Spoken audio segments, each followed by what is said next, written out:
Hi everybody and welcome back to the channel. In today's video we're going to learn how to make fermented honey garlic.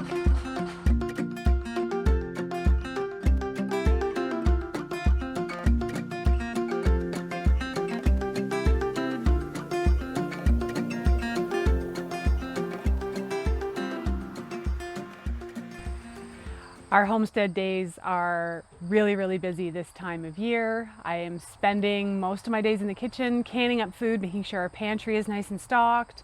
Of course, I'm making medicines and having lots of remedies on hand.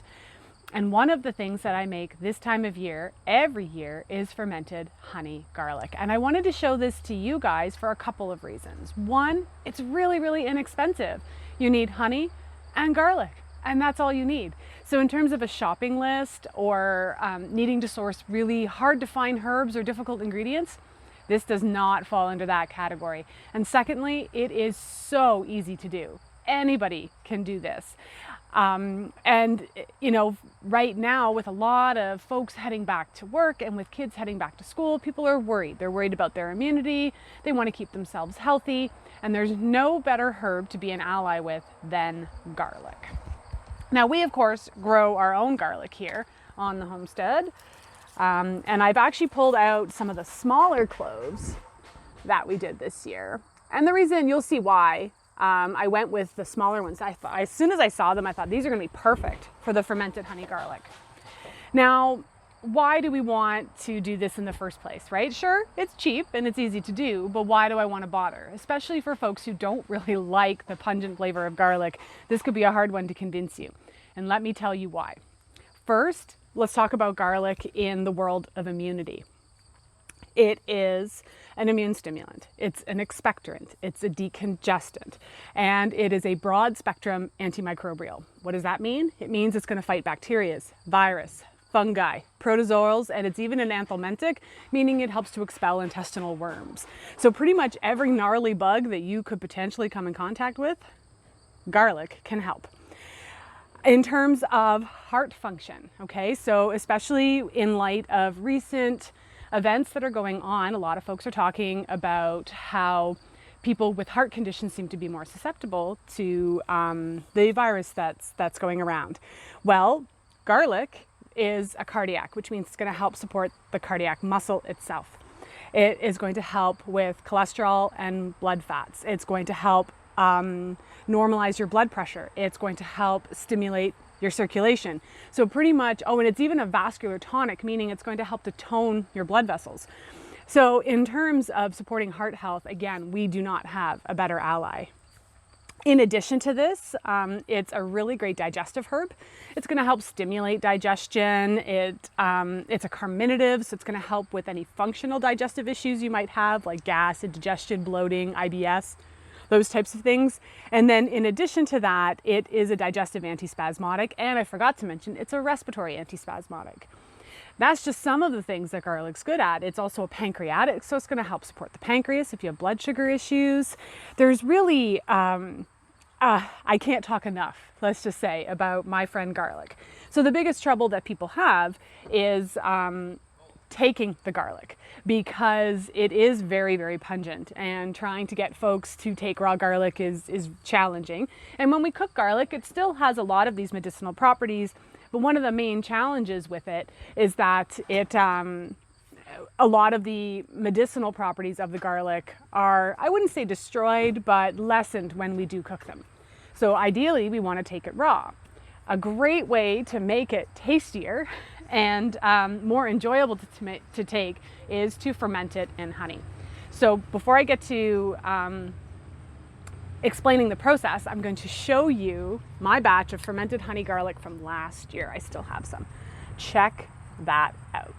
Okay, so what's really neat when you ferment your garlic in honey is, as time goes on, the garlic starts to break down and almost caramelize with the honey, resulting in not something that's really pungent and has that bite that we think of with garlic. It still has some heat and it's still going to taste like a little bit like garlic, of course, but it's caramelized and it's sweet and it's much more palatable. And this will stay on your shelf for like, I can't say decades. I'm not going to say decades, but let's be honest. Both honey and garlic are shelf stable for really, really long periods of time. Like I said, mine, this one here, I think it was from last year. It may have even been from the year before. I made a really big batch last time. And so I wanted to show you this one, and I keep it on purpose to show folks just how much it breaks down and caramelizes. So what you're going to need for this recipe is you're going to need some garlic, okay? If you don't grow your own garlic, you can easily buy some at the farmer's market, grocery store, from your local farm. No problem. It doesn't really matter variety and what type of garlic. We grow music here. If you don't grow your own garlic, I highly suggest that you do. I've got a few YouTube videos, and I'll post some links right up here for you guys to check them out on how to grow your garlic, what to do with your garlic scapes. It's honestly one of the best crops you can grow because it's really, really easy. You do it in the fall when you're not having that big spring rush to get all the other plants in the ground. And if you grow hardneck garlic like we do, you get the bonus crop of scapes, which is fantastic. So I digress. You need garlic. Doesn't really matter what kind. If your cloves are really large, you can choose to cut them into smaller pieces. That's totally fine. I'm going to keep mine whole for today's recipe. And the reason for that, again, is that I specifically chose the ones, like, I mean, look how tiny this one is, right? It was a little tiny garlic, and we have a few of these. And like I said, they're perfect. They're bite-sized pieces. So I'm going to use the smaller one. You're going to need honey, and I just have mine covered because the wasps this time of year are really, really bad. So I've got local, chemical-free, organic, raw, unpasteurized honey. And you're going to need some type of vessel or container. You can totally use mason jars. You can use whatever you want.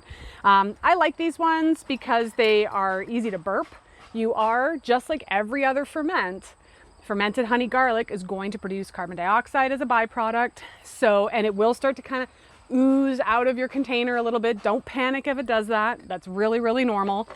You'll just want to maybe put it on a plate when you store it on your counter, so then you don't have to worry too much about any mess that might happen. And once or twice a day, you'll just pop your lid, burp it, and then close it back again. And I've used mason jars. They work just fine too. You just have to remember to burp. So I'm going to get to peeling all this garlic. You guys don't have to watch me do that. When I'm done, I'll show you how easy the rest of this process is. All right, so I finally finished peeling all of my garlic. And if you're going to do this recipe, which I highly recommend that you do, that is the most labor-intensive part. If there's anybody watching that's got like a magic trick to peeling all the paper off the garlic that works every time, please share, comment below.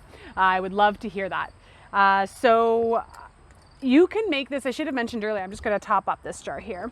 But you can make this in any size container you want. So if you're nervous, not sure you're going to use it, you don't want to waste all that garlic, start with a small jar. If you know for sure, you know, definitely my family's going to take this. You've got a large family, you can go with a larger container. I just went with a smaller one today. And as you can see, I have, no, it's hard, there's a bit of a glare, but I haven't filled it all the way to the top. And I did that on purpose because I've learned from my mistakes. This really does quite expand and bubble as it starts to ferment.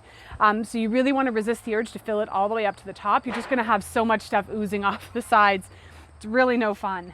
All I have to do now is add the honey, and that's it. So like I said, the most difficult part of the process is peeling all of the garlic. So I've got my garlic here. Paper towels, always wise.